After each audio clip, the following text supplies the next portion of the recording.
sixth of the seven churches on Philadelphia. And so we're in the third chapter now, to the angel of the church in Philadelphia. Right, you've seen these maps of the geography of the province of Asia. Here is it situated between Sardis and Laodicea. So the mountains that are behind Sardis are likewise to the west of Philadelphia. It's a range called the Tmolus Mountains. And you can see there the Acropolis of Philadelphia, there in the distance. One of the big challenges about Philadelphia, for many of you who have done tours and will have this tomorrow, is that there are few remains in the modern city of Antalya here, ancient Philadelphia. It's again a situation of urban archaeology. And there are ruins on the Acropolis, and as in the early days we used to go up there with a bus. There is a road going up there. But as the tree on a strategic corner for turning grew, our bus drivers hit their mirrors as they tried to make the left turn, so they became less and less willing to drive us up there.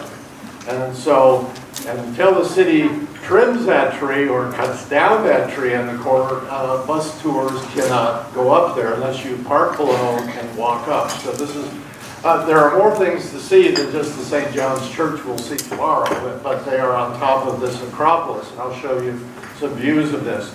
If you're traveling in a smaller minibus, a minivan, or by car, you can go up to the Acropolis and see the other things that are to be seen in Philadelphia today. So we're looking at a branch of the Caucasus River. We're looking east from the top of that Acropolis, looking there. And the Caucasus flows into the Hermus Valley. And probably those on your bus guides have talked about the fact that in western Turkey we have the 5 or 4 major rivers that are all separated by mountain ranges. Each of the major cities are near the mouth of these rivers. The Caucasus River with Pergamum, Hermus River with Sardis along that river valley. We'll see it tomorrow with Smyrna just to the south of that.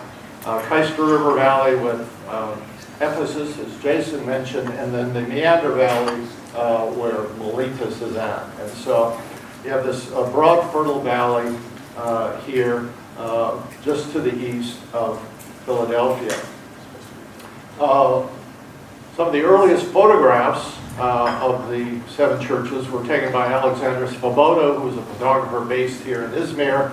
I've got a current book project bringing these photos back into print again. They've rather been lost. He was the first to document the 7 churches with photography, and this is his view, again looking out. And you can see in 1860 the 2 pillars related to St. John's Church there, and so the city was much smaller and different there, with a very diverse population at this time, including a very large Greek population in Al-Shahir. So you've heard about the empires and the rise of the Attalid Empire after the Battle of Magnesia, and then Philadelphia becomes part of that empire that extended all the way down to the Mediterranean. In the city we live in, Antalya and Perga as well, founded in that time. So this is part of the history with Philadelphia being in Lydia and then incorporated in that Attalid kingdom that then became a part of the Roman Empire in 133. So as we look at the Attalid background of the city, that we see it was founded by Attalus II as a garrison to guard against the Gauls. So this was a constant threat in the middle of the 2nd century BC after they were brought into Asia Minor by the Bithynian kingdom as mercenaries. Again, like Thyatira, we have a Macedonian colony that's in the area. that is used to found this city. We see a shield on civic coinage and first settlers coming from a nearby colony into the city. Now, the background of the name of Philadelphia comes from an interesting episode in Roman history. Attalus II travels to Rome in 167, and the Roman Senate attempt to turn him against his older brothers, Eumenes II, who reigned from 197 to 159. And the Roman historian Livy describes the outcome. After disappointing the hopes of those who had supposed that Attalus II would accuse his brother and seek a division of the kingdom, so ancient strategy, divide and conquer kind of thing, he left the Senate house. He refused to take the bait and to betray his older brother. So for remaining loyal, he earned the nickname Philadelphus. And so the name Philadelphia reflects the love between these two brothers, Attalus and Eumenes. This is the map from the Barrington Atlas showing a bit of the topography here. Philadelphia there in the Coggamus River Valley and some of the roads that are running through the area. So the road that connected then the seven churches is the dotted line running down to Hierapolis and Laodicea. So it commanded the road leading up the Coggamus that crossed the watershed of over 2,000 feet. We'll be going over that tomorrow as we make our way into the Meander River Valley, and there it joined the southern highway near Laodicea, and Jason was showing those east-west routes in his presentation on Ephesus. So in 480 BC, along this same route, we have Xerxes marching to Sardis after stopping at Kelene, Apamea, and Colossae. And this is recorded by Herodotus. And then we have what Ben was talking about the other night, on Monday night, 399 BC, Cyrus the Younger with his 10,000 marching here in reverse, departing from Sardis, crossing to the Meander Valley in Colossae, and then reaching Apamea, and then this is in Xenophon's Anabasis. And so, again, this is a very ancient routes we're talking about. The messenger carrying the 7 letters is traversing. And Sardis lay only 30 miles northwest of Philadelphia, and then the northwest gate of the next city of Tripolis is called the Philadelphia Gate. So, as we'll see in Laodicea tomorrow, gates of the city are oriented geographically to usually the destination or a major center. The west gate, for example, of Laodicea is called the Ephesus Gate. So one of the questions that's come up related to Acts chapter 19:1, did Paul pass nearby, what were these upper regions, through Blondos and the upper Cayster Valley? Did he pass this way on his way to Ephesus on the third journey? So we have this road system. The Republican Road went up from Ephesus to Smyrna, Pergamum, all the way up across the Hellespont, connecting with the Via Antalya as the north-south road. And then the Roman consul, Manius Aquilius, builds these connecting roads to reach all the way to the Mediterranean. So Asia, which at its inception was a much larger geographic territory than in the first century when we read Asia being mentioned in the New Testament. And so we see from Pergamum, the road going down, passing through Philadelphia, connecting with the road coming from Ephesus, and going all the way down through Perge and Sidé.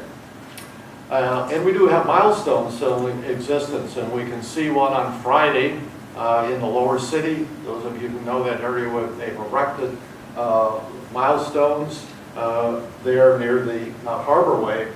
There is a milestone with a bilingual milestone from Manius Aquilius indicating mile 5 that was found near Chamlik, just to the southeast of Ephesus.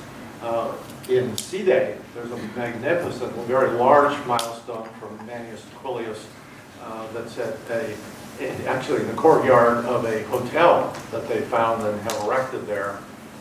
Again, marking a distance from Pergamum with that milestone.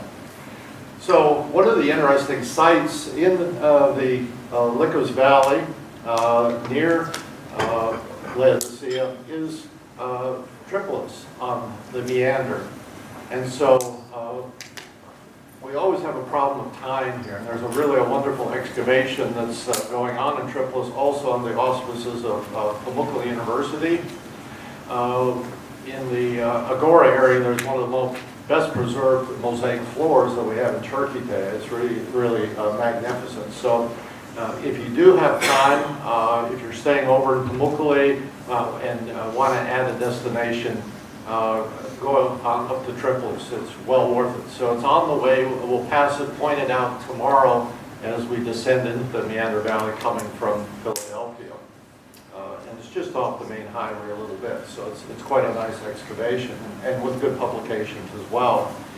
Again, we've talked about how Asia was divided into conventus or assize districts for judicial reasons, and the governor would travel around and hold courts in each of these assize districts, and we see Philadelphia was located in the one belonging to Sardis.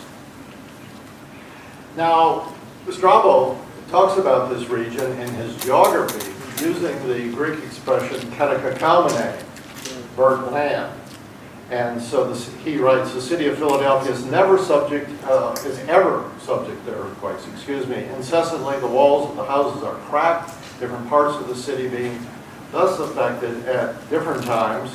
For this reason, few people live in the city and most spend their lives as farmers in the country, since they have a fertile soil. Yet one may be surprised that they are so fond of the place when their dwellings are so insecure, and one might marvel still more at those who founded the city. Again, why did the Atlas put it in such a vulnerable location?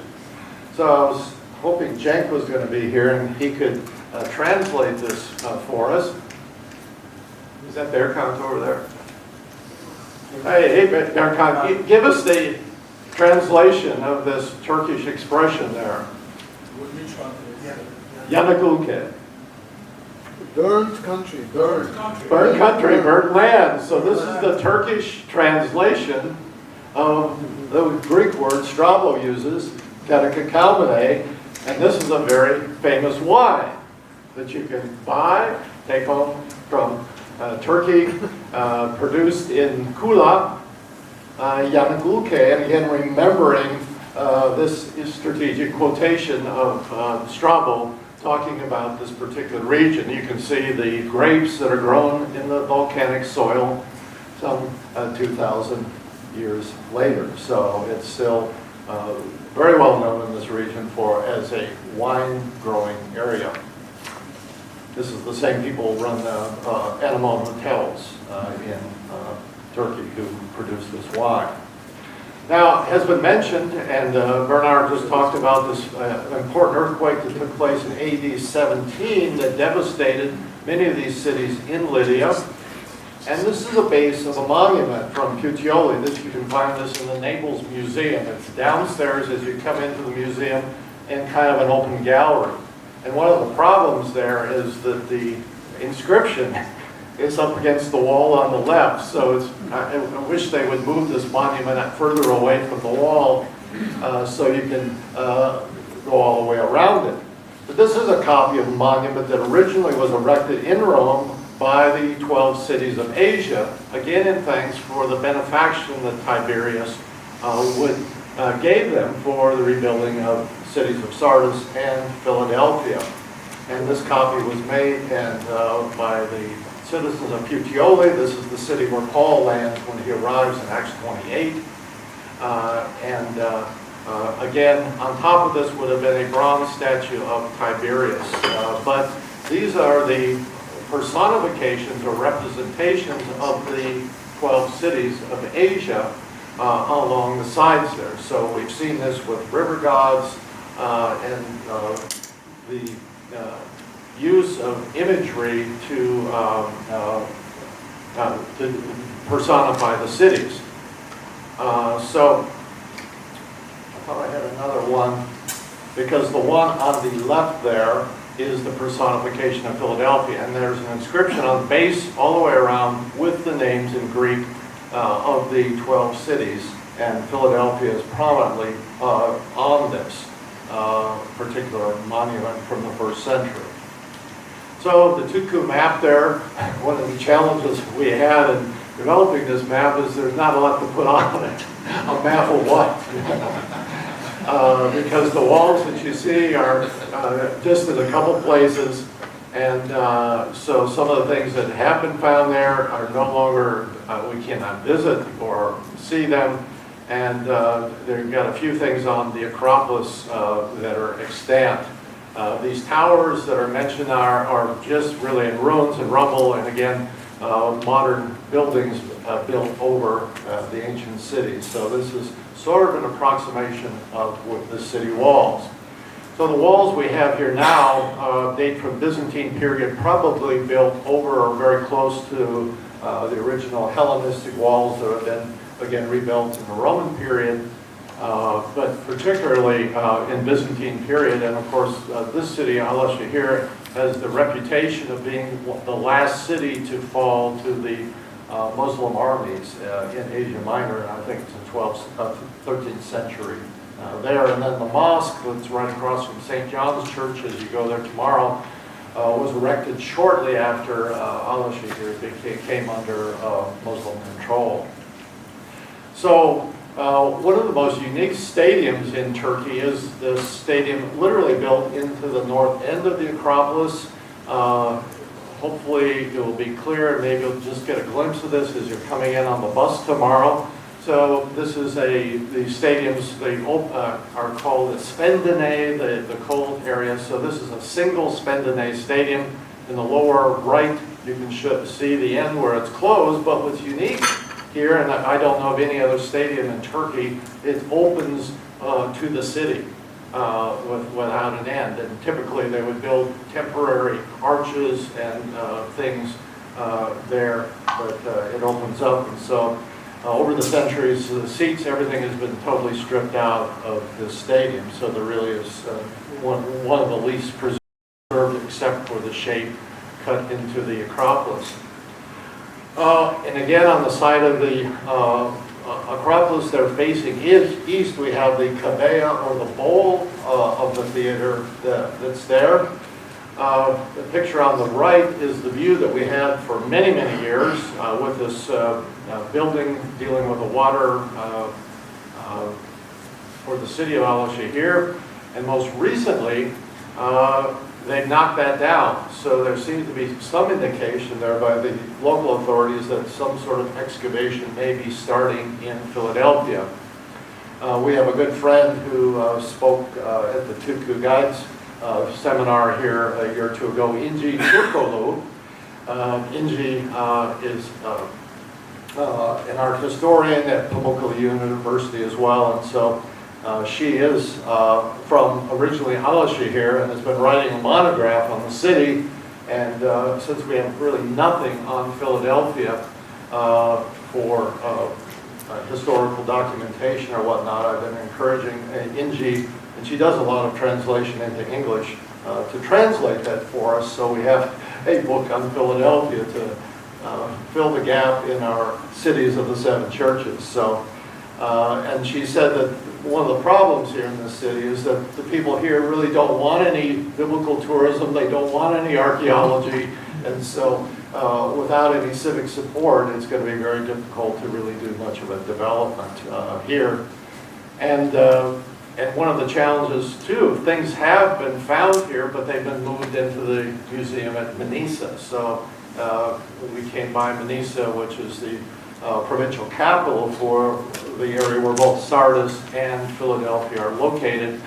After a theft in that museum a number of years ago, the museum was largely closed for a number of years. We got special permission at one time to go in because they have a number of very original artifacts. So some of the things, for example, we'll see in the synagogue tomorrow in Sardis, they're just copies. The originals are in the Manisa Museum, and we hope one of these days that we can get access. So that's one of the museums that's really integral to our understanding of the 7 churches that's rarely visited, and in part because it's only been partially open, but it's quite a nice, or has some very valuable things for a small provincial museum. So this is some of the cleaning that's been taking place, dealing with the stage building, the skene. Here, somebody lives in a house just on the right side, so I don't know if that's going to be removed like some of these other temporary dwellings have been in Smyrna. This is a scene on top of the Acropolis. You see a few remains there. This is thought to come from a possible Zeus temple there on the top. An inscription there mentions that Boule and the Demas honored somebody here in the city. So a few fragments of marble. They're scattered around this lovely park. And as you walk through the trees here, you get this magnificent overlook over the valley, over the city.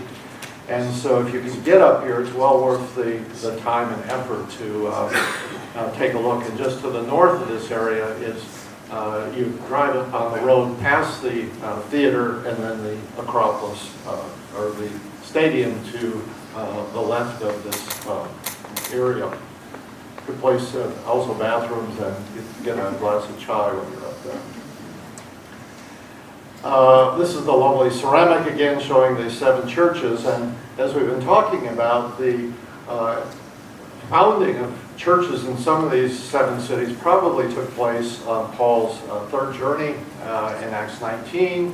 And so during this period in the mid-50s, is quite a reasonable suggestion about the founding of the church in this city. So Thyatira, Philadelphia, you would not necessarily have guessed that there were churches in these places, but of course they're mentioned in Revelation, so we know there were. And so the fact that there are churches here suggests to us that in many other similar sized cities on other important routes, there would have been house churches as well. Here we're back to the depiction of the personification of Philadelphia. And in Greek at the bottom there, I don't know if you can see it, it says Philadelphia. But one of the elements in the letter, it mentions that I will give you a new name.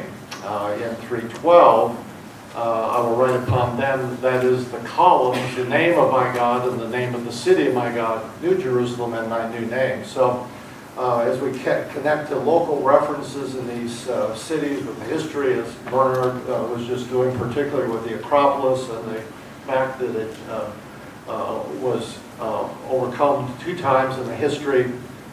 We see after 17, the earthquake, Philadelphia becomes Neo-Caesarea in gratitude to Tiberius, and then later renamed Flavia Philadelphia after Vespasian's wife. So this would have been at the end of the 1st century, gave financial assistance after another earthquake. So whether this is the same earthquake that devastated Laodicea in AD 60, we're not sure, but again, we're in a highly earthquake-prone region in this area. We've been talking about imperial cult temples as a background for the book of Revelation. The whole image of the beast coming out of the sea. Just think about what Jason was saying this morning, showing the coins with the place of first landing. So the emperor, or the Roman Senate is sending out the Roman proconsul, not just for Ephesus, but Pliny, for example, came in, Pliny the Younger, by sea in the early 2nd century, arriving in Ephesus. So this was the place that they would disembark, coming from the sea. So the representation of the beast out of the sea, the Roman governor arriving, and then the high priest of the imperial cult then being the beast out of the earth here in Asia as well. And so you can see the distribution of the cult temples. We have probably a sanctuary in Philadelphia and from a very early period. As has been mentioned also, we have a number of imperial attributes that are given in various sources and inscriptions that likewise have their counterparts in Revelation. And whether other groups saw this on top of the Acropolis yesterday, the very interesting inscription from Trajan period, honoring Pergamum for being the first and second Neocorate, and it attributes to Trajan the title, the Lord of the land and sea. So the Greek word kurios there being used. And so again, this is part of the background of the tension in these churches.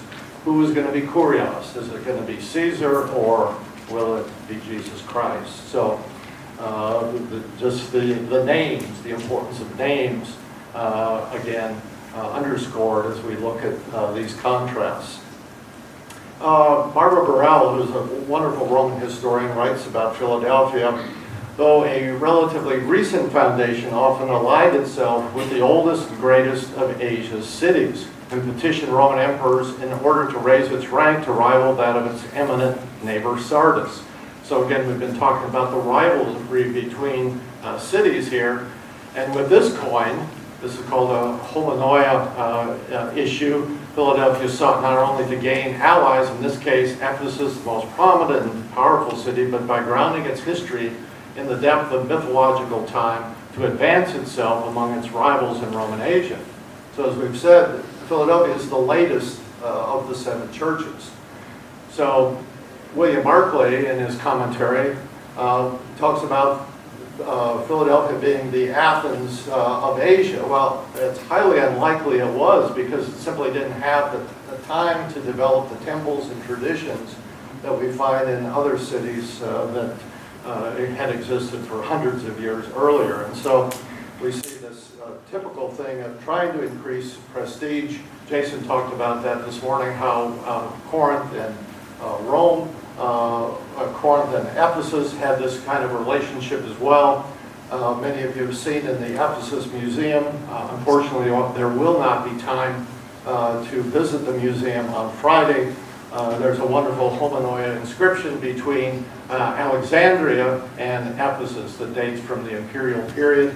The one from Ephesus shows, or the one that came from Alexandria shows the Serapis figure. The one that went to Alexandria shows the Artemis figure or statue. So cities did this again to indicate, we have it today as well, the sister city relationships. So we've been talking about Jewish communities in these 7 churches. And you can imagine for Gentiles listening, because remember the Revelation is experienced orally first. People are not sitting down with their own copy of Revelation. We're going to have a group Bible study, grab your Bible and do this. There is a lector in the churches who is reading this orally. And if you've ever looked at a Greek manuscript, we took a look with Jeff earlier, there's no word divisions. There's continuous script between them. And so you have to have a reader who is prepared, trained to be able to read a script like this publicly in a congregation. So the audience is hearing this orally. And so again, Gentiles coming into these churches don't have the background in the Old Testament that their Jewish colleagues would have. And so you can probably imagine that the Jews in the Jewish followers of Jesus in these congregations are the ones who are helping to interpret and understand. It could well be whoever is the lector carrying, not only the messenger, but the reader among the churches is also helping the audiences to understand, especially the difficult apocalyptic imagery and many of the Old Testament allusions that John has creatively interwoven into his visions. And so we can see outside in the what we call the diaspora or the dispersion, Asia Minor had probably the largest group of Jews outside of Judea in the 1st century, and it's estimated possibly 1 million here in Asia Minor at the time. This has been referred to, Bernard just did too, this settlement by Antiochus III in 210. Josephus is our source for much of this information, 2,000 families who are coming out of Mesopotamia and Babylon. And now, as the Seleucids are colonizing cities all over their territory. One of the prime groups to populate these. From a Greek city perspective, the tribes were the groups that formed the citizenship of the city.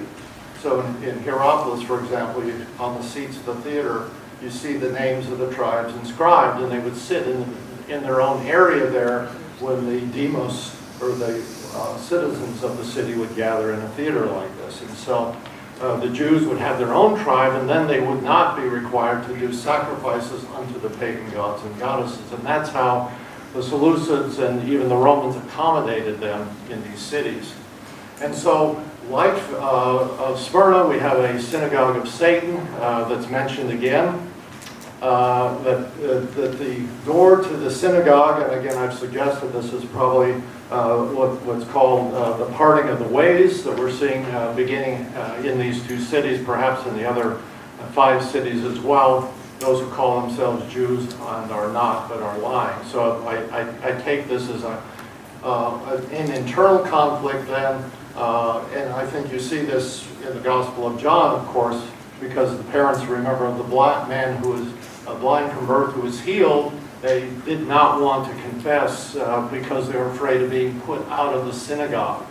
So if the Gospel of John has a provenance or a location somewhere in Asia, perhaps at Ephesus, it seems like that's being described here is this tension now that's happening with Jesus' followers with their kinsmen as they're being put out of the synagogue. So this chair leg you can see is definitely Jewish with a menorah on it, with an etrog, lulav. You'll see something like this in Ephesus, only from on a column. And this is a table leg that's in the Manisa Museum now that comes from Philadelphia. So again, material culture evidence of a population there. I translate at the beginning in 1:12 and 13 and other verses that instead of lampstands, we're talking about golden menorahs.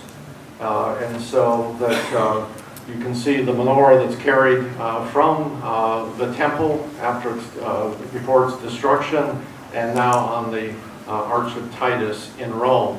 So again, looking at material culture in Revelation and how we can translate it. So if you envision each of the 7 lampstands, each of the 7 churches being having the 7 lampstands, okay, not a single one, but being the golden menorah, and the language is similar to Old Testament texts. The sevenfold Spirit is residing in each one of the 7 churches, and the fullness of the Spirit being indicated. So, and throughout Jewish sites in Asia Minor, Mark Fairchild has done a number of work in this area. The menorah is the most distinctive symbol then of Jewish communities here in Asia Minor, whether it's in a synagogue, on tombs, or other places. So one of the great promises here, I'll make the victors a column. And again, I translate this not as pillar, because in archaeological circles, nobody refers to these as pillars, okay? They're always, they're columns.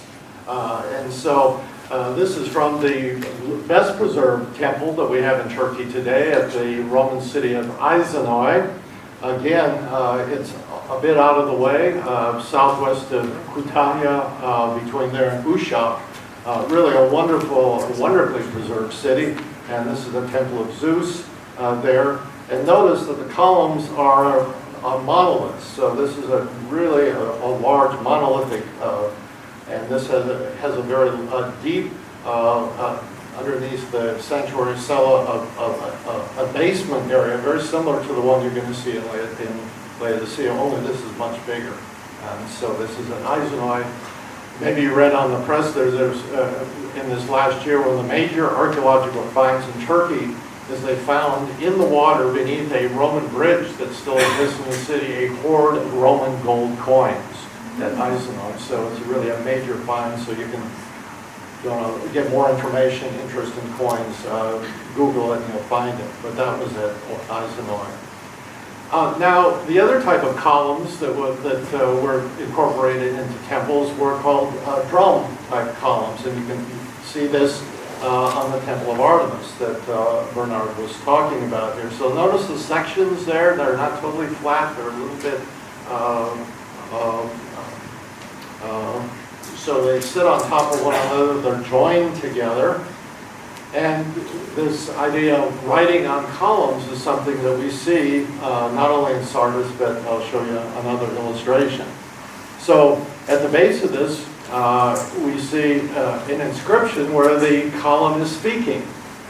And the column says, "I'm the first column to be erected in this temple." So it's really quite nice. There, just above the acanthus base, you see some of the Greek letters that are part of this inscription. And so meditating on this is really quite an interesting promise. So if you think about columns in these two senses, we're all monoliths individually responsible to God, aren't we? In a vertical sense, as God has put us into the body of Christ. But He's also joined us together. If we think of drum columns, we're all drums in the pillar or in the temple of God, joined together, working together. And so that has much more an idea of fellowship and the various parts that are joined together. Paul uses this in body imagery. I think perhaps we can see this in pillar or column imagery here as well, both the individual and the corporate sense of being comprised of the temple of the Holy Spirit. So here in Sardis showing that.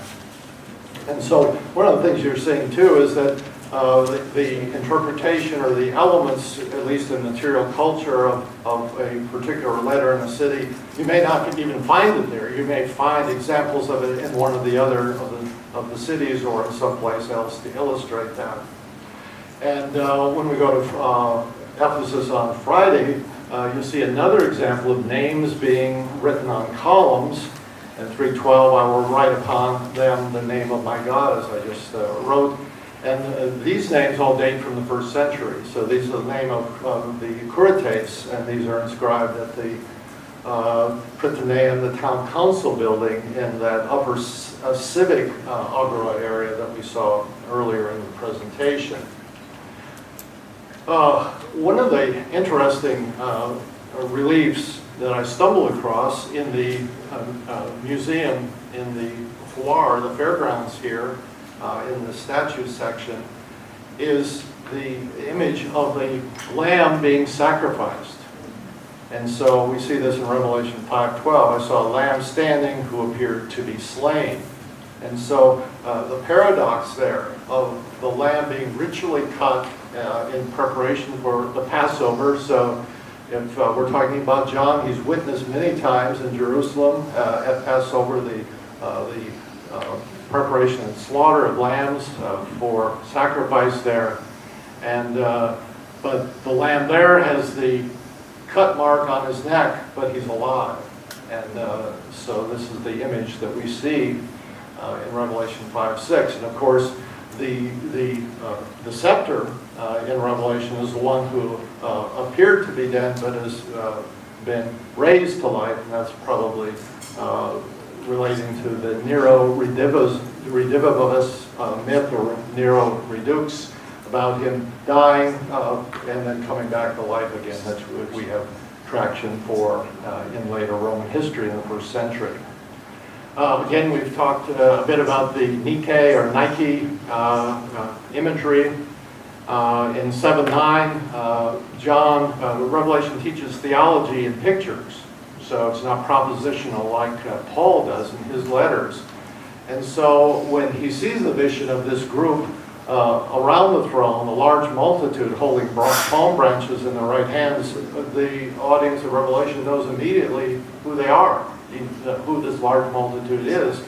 And they're holding palm branches. So you can see this denarius from Ephesus with Nike on it on a prow of a ship. And notice she's holding the wreath, the Stephanos, in her right hand, and she has the palm branch in her left hand. So both symbols of victory. So these are the victors now who are comprising the large or great multitude. In these Roman cities, in the two inscriptions in Thyatira yesterday, the one mentions the Laneroi, the wool workers, but as Alan was showing, the other one mentions a group called the Napes, and these are the fullers. And so in the ancient world, these are the people who wash clothes. That was the ancient laundromat in these cities. And they put these large pots out in front of their shops, and men would urinate in them. And they would use the degraded urine then to derive ammonium and clean the clothes. And so you can see in the lower fresco that comes from Pompeii there, the fullers stamping on the clothing in the pots with the degraded urine, cleaning clothes. And we see this, and of course this is the same word you see in the Transfiguration of Jesus, where he talks about their clothes being made whiter than the fullers can whiten them. So this is from the Gospels, and then we have this again imagery in 7:14. They washed their robes and whitened them in the blood of the Lamb. I mean, obviously in the natural you're not going to make something white with blood, so we have this striking spiritual imagery here related to this ancient guild of the fullers. So as we go to Philadelphia, this is all we're going to say. These are pillars related that remain from a 6th century church. This has become sort of an open-air museum. For Alasha here, you'll see a few other inscriptions and reliefs and marbles and inscriptions around this area, but unfortunately not much left archaeologically. So thank you very much.